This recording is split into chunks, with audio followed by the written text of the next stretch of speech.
হাসিনা ৭ই জানুয়ারির পরে যে কয়টা দিন পার করেছে সেই কয় মাস ছাড়া আরো বাকি বছরগুলো নাকি আপনারা থাকবেন, কি বলা যাবে? আরে খায়েশ, বাংলাদেশের জনগণকে চেনেন না? হ্যাঁ, ক্ষমতার এত লোক। কালকে রাতের ঘটনার পরে ৪ ঘন্টা লাগছে কয়েকজন উপদেষ্টা সেখানে যাওয়ার জন্য। লজ্জা হয়নি আপনাদের? এটা নিয়ে আবার ওদেরকে আন্দোলন করতে হবে। আহত আমার তরুণ ভাইরা যারা মৃত্যুর যন্ত্রণায় প্রত্যেকদিন দিন অতিবাহিত করছে, তাদেরকে আবার বলছেন আজকে নাকি দুপুরে মিটিং হবে। এসব নাটক বাদ দেন। আমরা নাটক, মহানাটক বহু দেখেছি। দয়া করে, এখন তো মনে হচ্ছে আপনার একটা বোঝা। শেখ হাসিনা গেছে, ফেসিস গেছে, মাফিয়া গেছে, ইউনুসের নেতৃত্বে আরেকটা বোঝা যেন আমাদের মাথায় চেপে বসছে। আপনি কিসের জলবায়ু সম্মেলনে গেছেন? শূন্য শূন্য দেখাচ্ছেন আমাদেরকে। নিজের দেশের জলবায়ুর খবর রাখেন? এখানে রাজনৈতিক আওয়াজে মেঘাচ্ছন্ন হয়ে গেছে, সেটা উপলব্ধি করার আপনাদের কেউ নাই।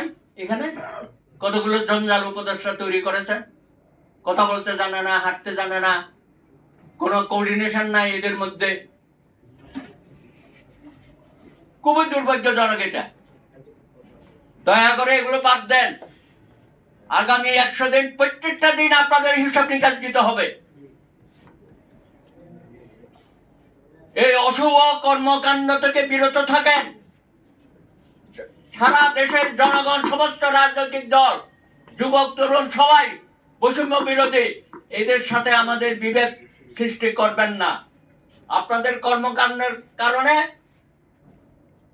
একে অপরের প্রতিপক্ষ বানাচ্ছেন। এখানে কেউ প্রতিপক্ষ না, আমরা সবাই এক। তাদের আত্মত্যাগ আর ১৭ বছরের আত্মত্যাগ একই সূত্রে গাঁথা। এটা নিয়ে কেন আমাদের মধ্যে ভাগাভাগি হবে? যুগে যুগে আমাদের ছাত্র তরুণ যুবকরা ৫২ সন থেকে সমস্ত আন্দোলনের নেতৃত্ব দিয়েছে, রক্ত দিয়েছে। ৬৯-এর গণ অভ্যুত্থানে ছাত্র তরুণরাই তো আমাদের বিজয়ে এনে দিয়েছে। ৯০-এ অনেকে এখানে আছেন, ৯০-এর সৈনিকরা, তাদের অভ্যুত্থানে একসাথে যেতে বাধ্য হয়েছে। কখনো বিরোধ হয় নাই। কখনো ছাত্র তরুণরা এই বিজয়কে একমাত্র তাদের বিজয় বলে দাবি করে নাই। তাহলে তো এত বড় বড় যে পরিবর্তন হয়েছে দেশে, তাহলে সব কিছুকে মিথ্যা হয়ে যাবে, ইতিহাস মিথ্যা হয়ে যাবে।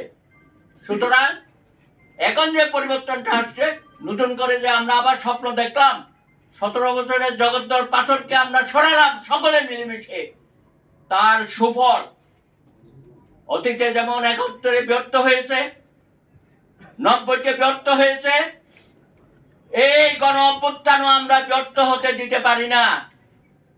জনগণের আশা আকাঙ্ক্ষা, তার সুফল মানুষের ঘরে ঘরে পৌঁছাতে হবে। এটা আপনারা বলেন, কিন্তু কাজে আমরা সেটা দেখি না।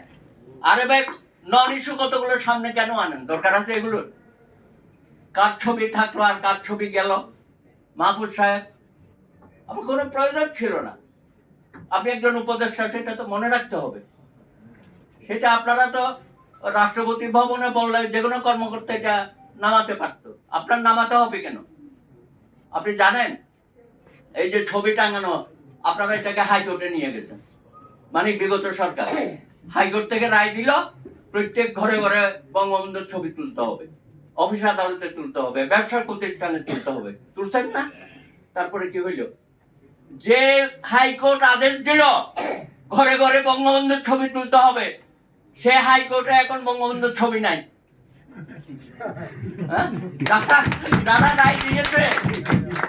যারা রায় দিয়েছে আপিল কোর্টে ১ নম্বর কোর্টে গিয়ে দেখবেন বঙ্গবন্ধু নাই, হারিয়ে গেছে। সমস্ত জেলা আদালতে বঙ্গবন্ধু নাই, হারিয়ে গেছে। হাইকোর্টের সমস্ত এজলাসে গিয়ে বঙ্গবন্ধুকে খুঁজে পাবেন না। তো রায় নিয়ে তো করেছেন, এখন কোথায় গেছে বঙ্গবন্ধু? তাই তো। তারপরে সেখানে বঙ্গবন্ধুর একটা ভাস্কর্য বানাইছে ভিতরে ইনার গার্ডেনে। আমাদের বিচারপতিরা প্রায় কারণে অকারণে সেখানে মিটিং করতো। কারা করতো? শপথবদ্ধ রাজনীতিবিদ আমাদের বিচারপতিরা। ভাই কোথায় গেছেন আপনারা? এখন কোথায় গেছেন শপথবদ্ধ রাজনীতিবিদ? আমরা যখন এটার বিরোধিতা করলাম, আমাদের বিরুদ্ধে কন্টেম্প মামলা করে দিল সমস্ত আইনজীবী নেতাদের বিরুদ্ধে। এখন তো সব পালিয়ে গেছে, এবং সেই বঙ্গবন্ধুর এটা ভাস্কর্যটা কালো কাপড় দিয়ে ঢাকিয়ে রেখেছে। লজ্জা করে না? আপনারা কি একটু দেখে আসেন ঘটনাগুলো। আর একটা দেখেন, হাইকোর্ট থেকে রায় দিয়েছে, জয় বাংলা স্লোগান, জয় বাংলা জয় বঙ্গবন্ধু ম্যান্ডেটরি করে দিছিল না? আরে এখন যারা রায় দিছিল, এখন দেখে তাদের মুখ থেকে জয় বাংলা জয় বঙ্গবন্ধু বের হয় না। আমাদের জজ সাহেবরা যা করেছে গত 15 বছরে, মানে কোন বক্তৃতায় আপনি যদি না বলেন তাহলে আপনি রাষ্ট্রদ্রোহী। কোন বক্তৃতায় না বলেন তাহলে আপনি রাষ্ট্রদ্রোহী। আর এখন যারা রায় দিয়েছিল ওরা তো পালাইছে, আর নিজেরাও এখন আর বলে না। সুতরাং ইতিহাস কাউকে ক্ষমা করে না। এই জন্যই বলি, ইউনূস সাহেব সময় থাকতে সাবধান হয়ে যান। আমরা অনেকে সম্মান করি, আন্তর্জাতিক খ্যাতিমান, ওইটা দিয়ে কোনো কাম হবে না। দেশের মানুষের মুখে যদি আপনি হাসি ফোটাতে না পারেন, তাদের অধিকার, তাদেরকে যদি বঞ্চিত করেন, এই যে ভোটাধিকার নষ্ট করেছে হাসিনা, সেটা খুব দ্রুততম সময়ে জনগণের ভোটে নির্বাচিত প্রতিনিধিদের হাতে ক্ষমতা হস্তান্তর করেন। এটা নিয়ে এদিক সেদিক করবেন না, না হলে ইতিহাসের কাঠগড়ায় আপনাকেও দাঁড়াতে হবে। ধন্যবাদ।